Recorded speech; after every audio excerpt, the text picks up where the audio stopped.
너희는 세상의 빛이라 라는 제목입니다. 하나님의 말씀이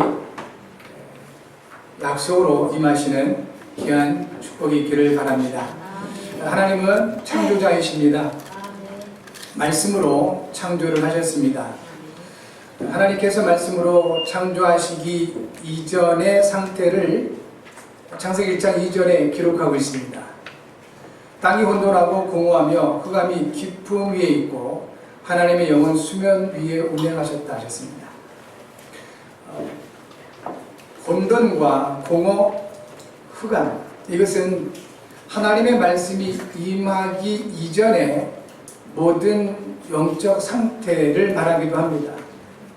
하나님의 말씀을 받지 않은 영적인 상태는 지금도 여전히 혼돈하고 공허하며 흑암이 깊음 위에 있을 수밖에 없는 것입니다. 그런 가운데 하나님께서 가장 먼저 빛을 창조하셨습니다. 창세기 1장 3절에 빛이 있으라 라고 말씀을 하셨습니다. 하나님께서 말씀을 하시니 그 빛이 있었다고 성경은 증언하고 있습니다. 저와 여러분들도 하나님의 창조물입니다. 하나님께서 우리를 창조하셨습니다. 말씀으로 창조하셨습니다.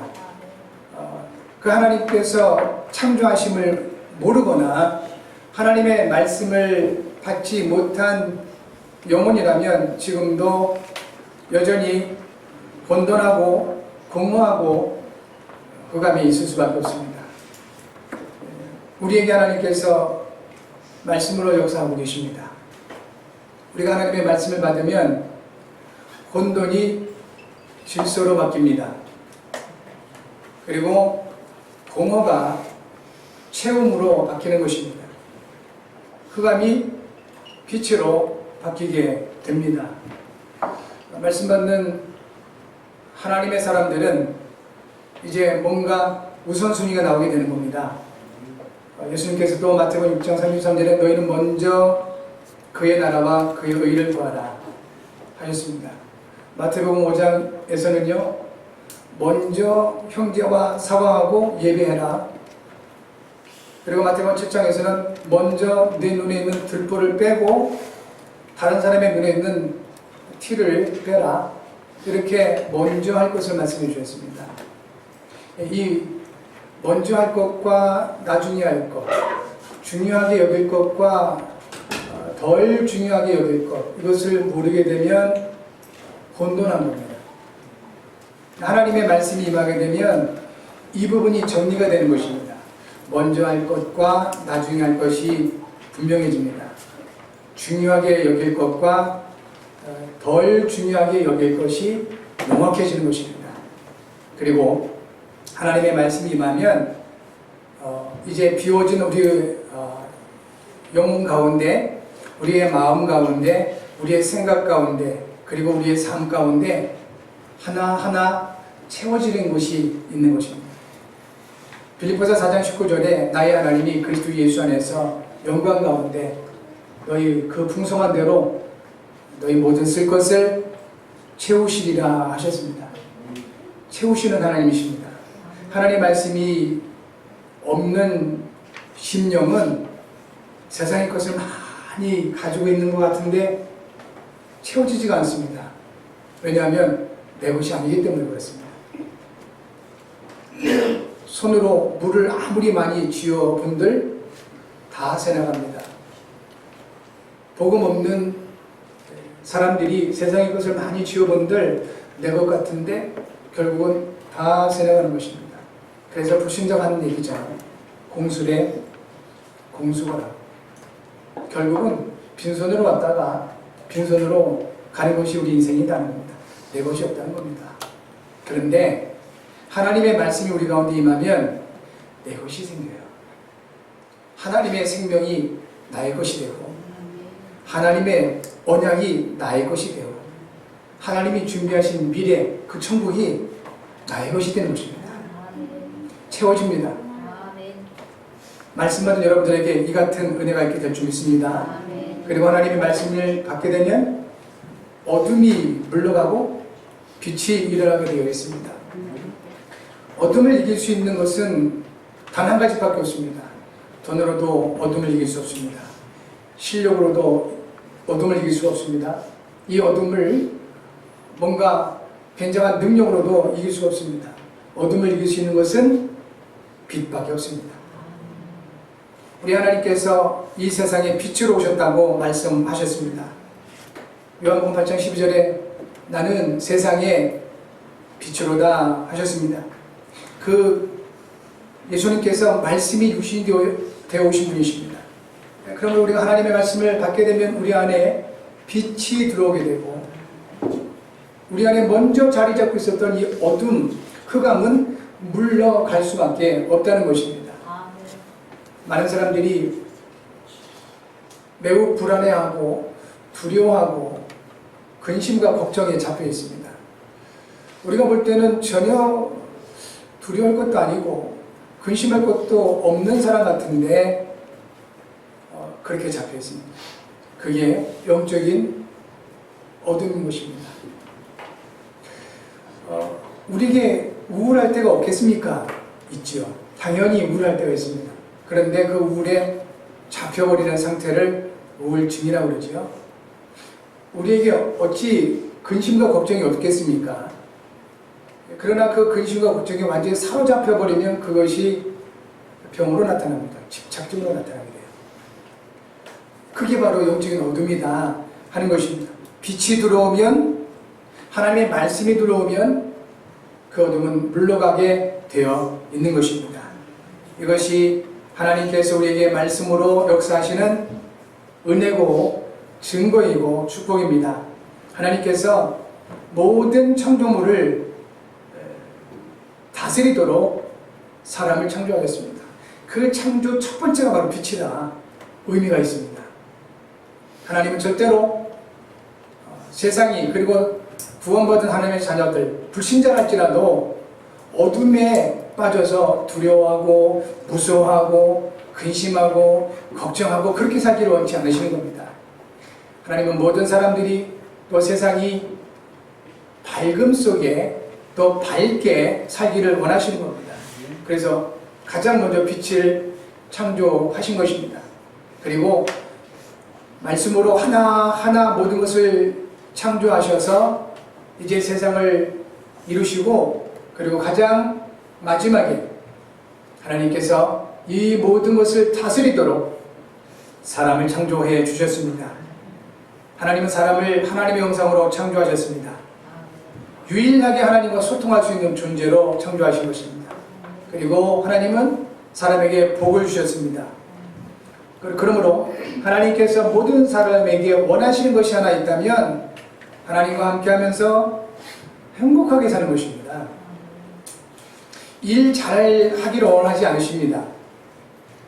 세상에서 능력 있고 성공되기를 원하지 않으십니다. 하나님은 우리가 하나님과 함께하면서 행복하기를 원하십니다. 성도 여러분, 하나님께서 저와 여러분과 함께 하십니다. 우리를 향한 하나님의 소원이 있다면 한 가지입니다. 행복하기를 원하십니다. 우리는 하나님의 자녀이기 때문에 그렇습니다. 행복한 하나님 자녀 되시기를 바랍니다. 그러면 일은 되어지게 되어 있습니다. 또 일이 안 되어져도 상관이 없습니다. 왜냐하면 우리를 창조하신 하나님은 전능하신 분이십니다. 어떤 일을 이룸에 있어서 굳이 우리의 능력이 필요치가 않습니다. 사실상 우리가 능력 없으면 더 유리합니다. 하나님이 역사를 하셔야 되기 때문에 그렇습니다. 우리가 아무리 노력을 하고 애쓰고 최선을 다해서 이루는 것보다 하나님께서 한순간 이루시는 것이 더 빠르고 완벽합니다. 그것이 하나님의 능력입니다. 하나님께서는 저와 여러분들에게 세상에서 일 많이 하고 일을 잘하고 성공하기를 보다도 하나님과 함께하면서 행복하기를 원하시는 것입니다. 그렇게 우리를 만드셨습니다. 하나님께서 모든 것을 그렇게 만드시고 보시기에 심히 좋으셨다라고 창세기 1장 31절에 말씀하십니다. 원래 세상은 하나님 보시기에 좋았던 것입니다. 그런데 지금 세상은 어떻습니까? 모자란 우리가 봐도 이 세상이 왜 이렇게 됐냐, 사람이 왜 이러냐 할 정도로 한탄하게끔 그렇게 변해버렸죠. 그 이유를 성경은 말씀하십니다. 그게 영적인 배경이 있는 것입니다. 사람이 나빠서가 아닙니다. 영적인 배경이 있는 것입니다. 그게 사단이에요. 세상에서는 절대로 알 수도 없고 알려주지도 못하는 부분이죠. 그런데 실존합니다 하는 것입니다. 이 사단에게 영향받으면 이상하게도 하나님과 함께하는 게 싫어요. 사단에게 영향을 받으면 이상하게도 하나님 말씀 듣기도 싫고 예배하기가 싫어지는 겁니다. 그리고 하나님과 이 사단의 영향을 받으면 이상하게죠. 밝은 것보다는 어두운 게 좋아요. 그 이상하죠. 그게 흑암 세력의 역사라니까요. 여기에 다 속아 넘어가고 있는 겁니다.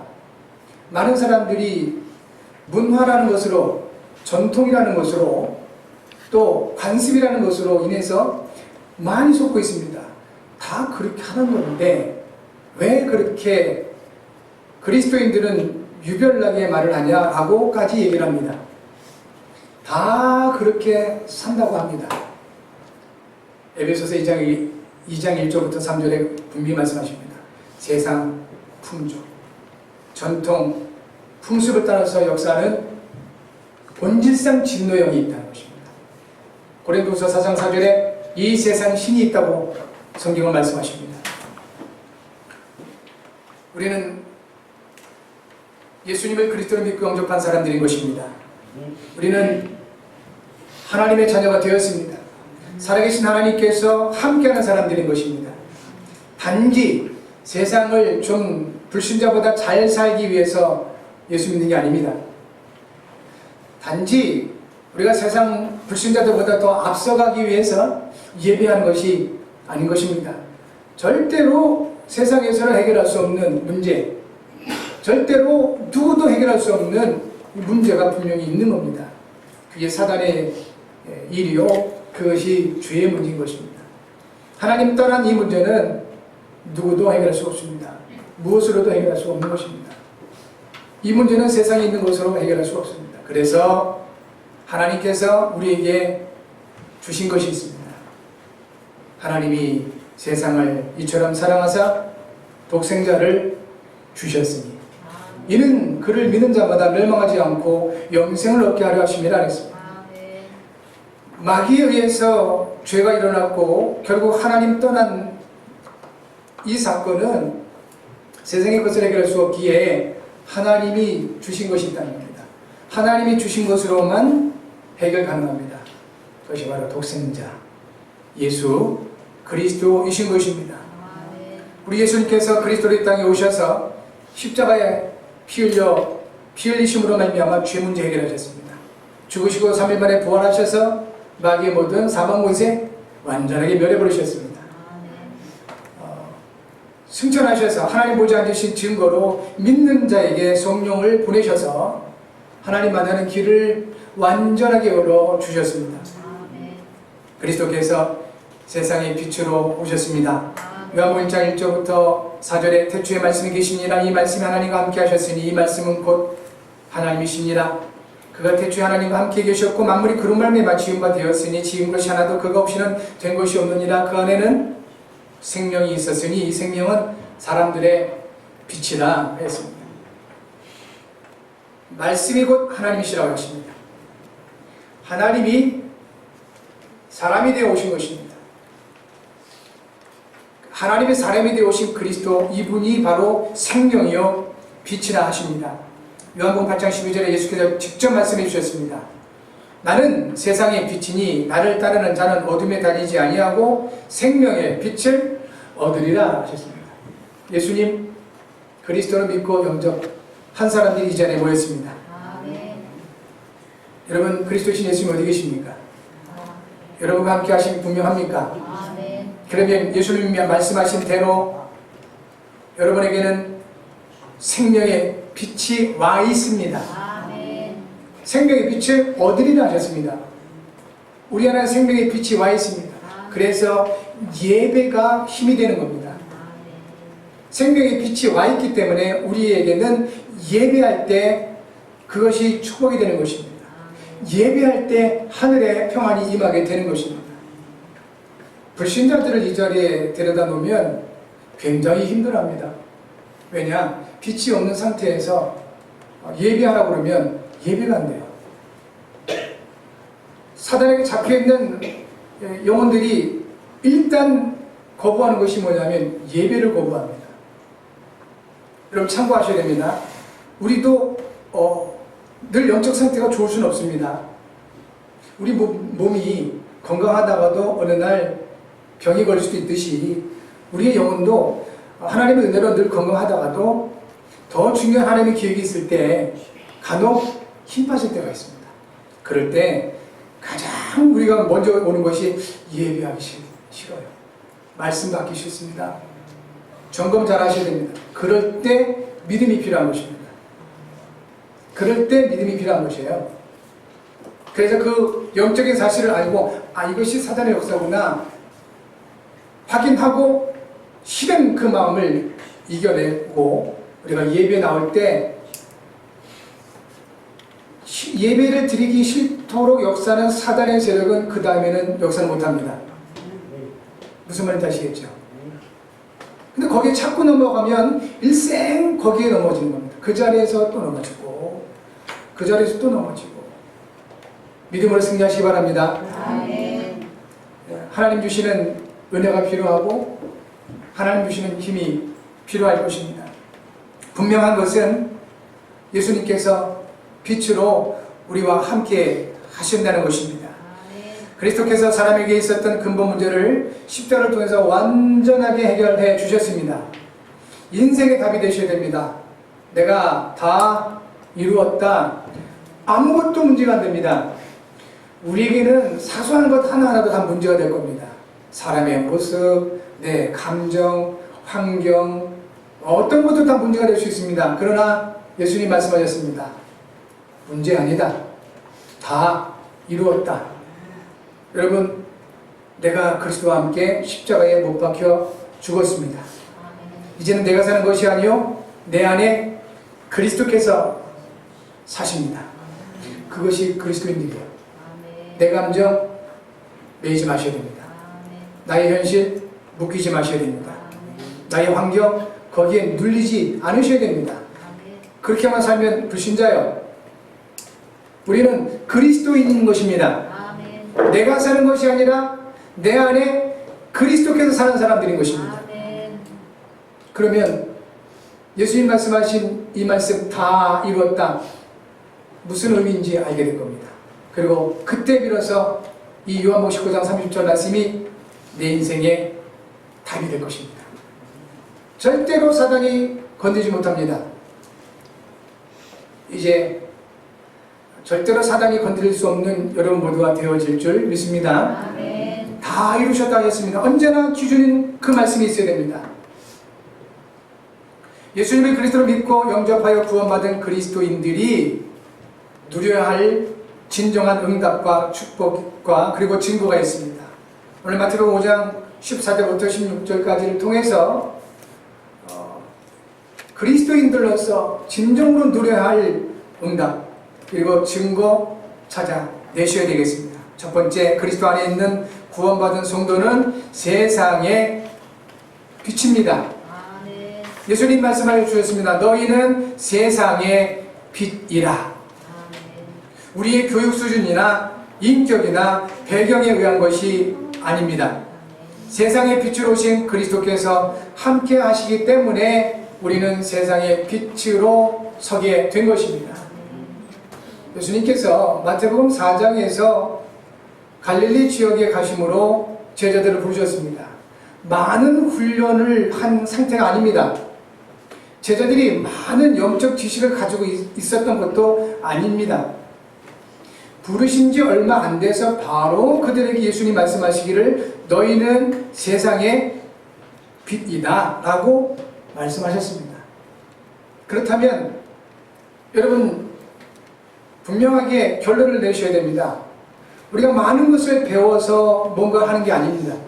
많은 것을 준비해서 무엇인가를 하는 것이 아닌 것입니다. 우리는 단 하나, 하나님이 내게 주신 말씀 따라가면 됩니다. 말씀 따라가면 됩니다. 너희는 세상의 빛이라고 제자들에게 예수님 말씀하셨습니다. 그 과정 가운데 여러 가지 일들이 있었습니다. 우리가 잘 알듯이 베드로 같은 경우는 예수님을 부인하는 사건도 있었습니다.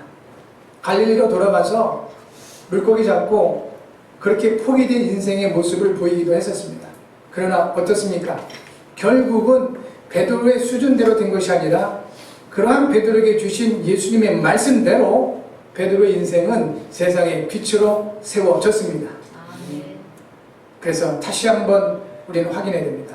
내 감정 나름대로 중요하겠죠. 나의 환경 또 내 느낌 나름대로 중요할 것입니다. 그러나 매이면 매일수록 거기에 눌리면 눌릴수록 우리는 불신자 상태에서 벗어날 수가 없습니다. 흑암 세력이 계속 공격해 들어올 것입니다. 이것을 완전히 끊어내셔야 됩니다. 어떻게 해요? 하나님 언약 속으로 들어가셔야 되는 겁니다. 말씀하셨습니다. 너희는 세상의 빛이다. 그것으로 끝내야 됩니다. 한번 따라서 고백해 주시기 바랍니다. 나는 세상의 빛이다. 결론으로 받으셔야 됩니다. 몇 분을 한번 축복해 주십시오. 성도님은 세상의 빛이십니다. 이것이 그리스도 안에 있는 우리에게 주신 진정한 응답이요 축복인 것입니다. 두 번째 말씀하셨습니다. 세상의 빛인 그리스도인은 서밋의 자리에 있게 됩니다. 예수님 이렇게 말씀하십니다. 너희는 세상의 빛이라 하시면서 삶에 있는 동네가 숨겨지지 못할 것이요 사람이 등불을 켜서 말 아래 두지 아니하고 등경 위에 두나니 그랬습니다. 이 곡식 재는 말 아시죠? 달리는 말이 아닙니다. 되로 되나 말이나 이렇게 표현하죠. 그 말로 이렇게 덮어두는 게 아닙니다. 등불은 높이 둔다고요. 그래야 멀리 비추기 때문에 그렇습니다. 자, 그렇다면은 예수님이 말씀하신 대로입니다. 세상의 빛으로 부르심 받은 사람들은 어둠을 밝히기 위해서 하나님이 높이 세우신다는 겁니다. 세상은 스스로 높아지기를 가르치잖아요. 그래서 네 자신을 자랑하고 너 자신을 사랑하고 너 자신을 아끼고 최선을 다하고 노력을 해야 된다, 정상에 올라가야 된다라고 가르치는 것이 세상 교육 방식입니다. 그러나 성경은 그렇지 않습니다. 하나님께서 정상의 자리로 이끄시겠다라고 말씀해 주셨습니다. 우리는 세상의 지식을 따라가는 사람들이 아닙니다. 세상의 공부 방법을 따라가는 사람들이 아닙니다. 우리는 하나님의 언약을 따라가는 사람들입니다. 하나님의 말씀을 따라가다 보면 우리는 어느 날 영적 서밋의 자리에 서게 될 것입니다. 무엇보다도 우리 렘넌트들 또 우리 성도님들이 영적 서밋의 축복을 응답으로 받게 될 줄 믿습니다. 하나님과의 소통이 있는 사람입니다. 영적 서밋. 그러면 기능 서밋은 따라오게 되어 있습니다. 하나님이 주신 달란트가 찾아지게 되고 그 달란트가 오직 유일성으로 나타나게 될 것입니다. 그리고 그 주신 기능을 통해서 재창조의 증거를 보이시게 될 겁니다. 이것이 기능 서밋인 겁니다. 그러면 결국은 왜 이같이 영적 서밋, 기능 서밋의 응답을 주시느냐 하면 결국은 흑암 문화를 복음 문화로 바꾸시기 위한 것입니다. 우리 후대 렘넌트들이 이 흑암 문화에 지금 빠져 있습니다. 그것이 흑암 문화인 줄도 몰라요. 그럴 수밖에 없습니다. 다 하니까. 안 하면 안 되는 환경이기 때문에 그렇습니다. 그런데 절대 착각입니다. 남들이 다 한다고 한다면 결국 다 하는 그 사람들을 살려낼 수가 없습니다. 달라야 됩니다. 달라야만 그 사람들을 살려낼 수가 있습니다. 다 포기하고 다 하지 말라는 것이 아닙니다. 한 가지가 달라야 됩니다. 복음을 알고 하나님이 주신 힘을 가지고 있어야 됩니다. 그러면 나머지 사람들을 살려낼 수가 있습니다. 이 사람을 문화섬시라고 하는 것입니다. 어둠을 밝히기 위해서 하나님께서는 저와 여러분들을, 특별히 렘넌트들을 영적 서밋, 기능 서밋, 문화 서밋의 자리에 있게 할 것입니다. 이것이 세상의 빛으로 부름받은 그리스도인들에게 주시는 응답이고 축복이고 힘인 것입니다. 세 번째, 세상에 비친 그리스도인의 삶을 통해 불신자들이 하나님 아버지께 영광을 돌리게 될 것입니다. 율법이나 선지자를 잘 지켜서가 아닙니다. 율법과 선지자를 완전하게 하신 그리스도 안에 있는 삶이 하나님 아버지께 영광을 돌리게 하는 것입니다. 마태복음 5장 16절에 이렇게 말씀하십니다. 이같이 너희 빛이 사람 앞에 비치게 하여 그들로 너희 착한 행실을 보고 하늘에 계신 너희 아버지께 영광을 돌리게 하라 하셨습니다. 그러면 어떻게 그러면 이 하나님 아버지께 영광을 돌릴 수 있냐? 착한 행실이 과연 뭐냐 하는 것입니다. 마태복음 5장 17절에서 이렇게 말씀합니다. 내가 율법이나 선지자를 폐하러 온 줄로 생각하지 말라. 폐하러 온 것이 아니요 완전하게 하려 함이라 그랬습니다. 예수님께서 율법이나 선지자를 폐하러 오신 것이 아닙니다. 불신자들이 말하는 너희의 착한 행실, 이거는 법을 잘 지키는 거예요. 그리고 전통을 잘 준수하는 겁니다. 그 불신자들은 제사 열심히 지내고 남들 잘 도와주고 이런 걸 착한 행실로 보는 거죠. 그런데 그게 어느 때까지 될까요? 그리스도인들이 그거 원하시는 게 아니고요. 율법이나 선지자를 완전하게 하신 그리스도 안에 있게 되면 사람들이 볼 때 착함이 나타나게 되어 있습니다. 제가 집회를 가면 만나주는 아가씨가 하나 있었어요. 굉장히 똑똑한 아가씨였습니다. 그런데 이 아가씨 얼마나 성격이 덜렁거리냐면 그 겨울에도 찬바닥에 턱 앉아가지고 이렇게 컴퓨터 작업하고 그래요.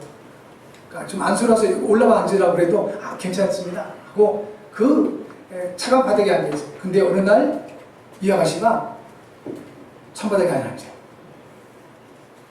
이렇게 좋은 자리에 앉아요. 왜 그런가 봤더니 임신을 했어요.